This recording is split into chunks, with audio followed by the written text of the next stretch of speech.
எனக்கு அடுத்திருப்பவன் எப்போதும் என் சாதிக்காரனாக இருக்க வேண்டும். நம் பட்டியல். எனக்கு அடுத்திருப்பவன் எப்போதும் என் சாதிக்காரனாக இருக்கணும். இதை சொல்லும் போதே பல பேர் தலை தொங்கிடும். பரவாயில்ல, சொல்றேன். எனக்கு அடுத்திருப்பவன் யாராக இருக்க வேண்டும்? என் சாதிக்காரனாக இருக்கணும். கெட்டவன் சாதியை பயன்படுத்திக் கொள்வான், நல்லவன் நல்லவனை சாதி பயன்படுத்திக் கொள்ளும். இதுதான் இந்த சமூகம். ஒருத்தன் உழைக்க தயாரா இல்லை,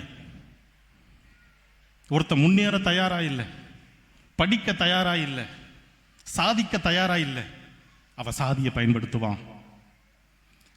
இது சாதியை குறித்து அறவே கவலைப்படாத ஒருவன் உழைத்து முன்னேறி மேல வந்து இந்த உலகத்திற்கு ஒரு அடையாளத்தை காட்டுவான். அவனை எங்கள் சாதி என்று எல்லோரும் பயன்படுத்திக் கொள்வார்கள். இப்படித்தான் மனித பட்டியலில் முதல் பட்டியல், எனக்கு அடுத்திருப்பவன் என் சாதிக்காரனா இருக்கணும்.